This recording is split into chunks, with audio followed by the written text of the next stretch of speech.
Good morning. चला, आपली school भरलेली आहे. तर चला, आज मी आज आहे संकष्टी चतुर्थी. संकष्टी चतुर्थीच्या तुम्हाला खूप खूप शुभेच्छा. आज आहे गुरुवार. चला, स्वामी समर्थांचा वार आहे, दत्तांचा वार आहे. तर सगळ्यांच्या पाठीशी उभे राहूत आणि उभे आहेतच. तर चला, तुम्हाला संकष्टीच्या परत खूप खूप खूप शुभेच्छा बरं का. तर आज मी शेंगदाणे भाजणार आहे, शाबू खिचडी करणार आहे. पण व्हिडिओमध्ये शाबू खिचडी करणार नाही, मी नंतर करणार आहे. तर आज म्हटलं जरा वेगळं काहीतरी आमच्या पब्लिकला. तर आज मी नुसते शेंगदाणे भाजून घेणार आहे. तर मी आज गॅस पेटवला आणि शेंगदाणे टाकून घेतली आहे.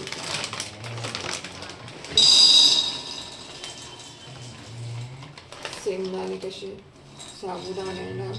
शाबू खिचडीला शेंगदाणे जास्त असले तरच ते शेंगदाणे शाबू खिचडी खावीशी वाटते, साबुदाणे खावीशी वाटतात.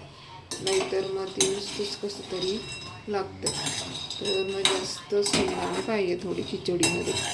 आपल्या साबुदाण्यामध्ये आता कोणी साबुदाणा खिचडी म्हणतं, तर कोणी नुसतं साबुदाणे म्हणतात.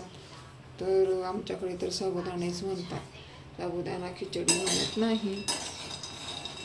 आज काय खाल्ले तर साबुदाणे खाल्लेत असं म्हणतात. आता आम्ही जिथं राहतो तिथं कोणाला विचारलं आज काय खाल्लं, तर ते म्हणतात आम्ही शाबू खिचडी खाल्ली. आज उपवास होता, शाबू खिचडी होती. तर बघा, मस्त असे छान असे शेंगदाणे भाजून घेते मी आता. तर आता ते फ्रीजमध्ये होते ना, मग मी काय केलं, जरा मोठा गॅस वाढून मी शेंगदाणे ते गरम करून घेतले आधी. आणि आता स्लो गॅसवर छान असे भाजून घेते. कारण आधीच स्लो ठेवला आणि आपले शेंगदाणे गार असतात आणि मग ते गरम व्हायला प्रत्येक याला वेळ लागतो. मग फुल गॅसवर थोडे शेंगदाणे तापून घ्यायचे आपले फ्रीजमध्ये ठेवलेले असले तर. आणि मग नंतर ना स्लो गॅसवर त्याला शेंगदाण्याला छान असे होऊ द्यायचे. स्लो गॅसवर भाजलेले शेंगदाण्याची भाजी, साबुदाण्याची खिचडी, साबुदाणे खूप चव लागते बरं का, हे नक्की लक्षात ठेवा.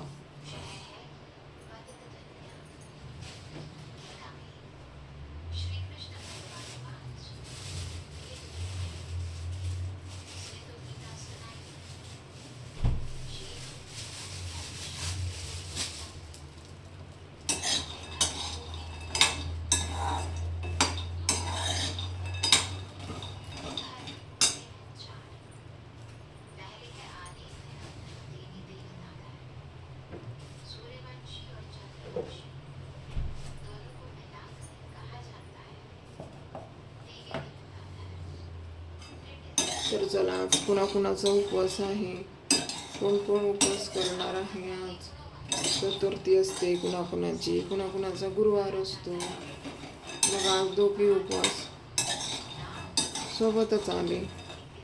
आणि ज्याची चतुर्थी असेल, त्याचा गुरुवार असेल, त्याचे दोघे उपवास सोबतच आले. खूप छान झालं ना, एका उपवासात दोन दोन उपवास होऊन जातात आज. आणि ज्याची नुसती चतुर्थी असेल त्याचा पण गुरुवार होऊन जाईल, म्हणजे दोघांचा फायदा आहे ना. तर खूप चांगलं आहे. तर चला, शिवबाबा ओम शांती शिव.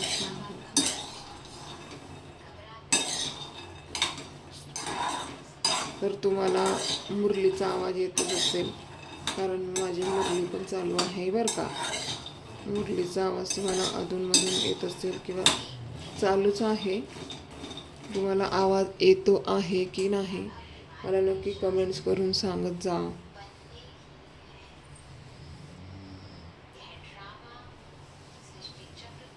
कोणाकोणाला शिवबाबांची मुरली ऐकायला आवडतं, परमपिता परमात्मांची मुरली ऐकायला कुणाकुणाला आवडतं मला कमेंट्स करून सांगा बरं का.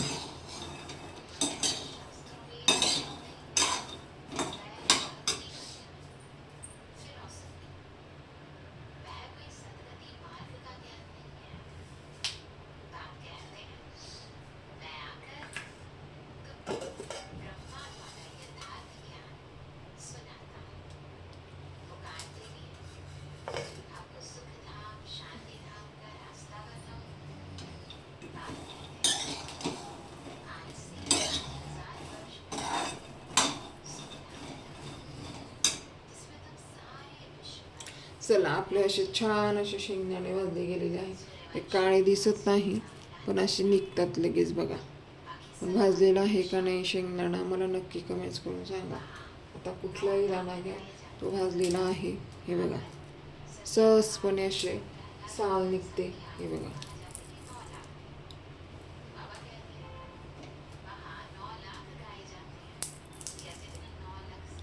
सहज असा दाणे निघतात त्याचे. तर शेंगदाणे आपले झालेले आहेत भाजून. तर चला, आज मी दुसरं काही बनवलेलं नाही. आज तुम्हाला शेंगदाणे भाजून दाखवले. तर व्हिडिओ कुणाकुणाला आवडला मला नक्की कमेंट्स करून सांगा. चला, बाय बाय. स्वतःची काळजी घ्या, मुलांची काळजी घ्या. Bye bye.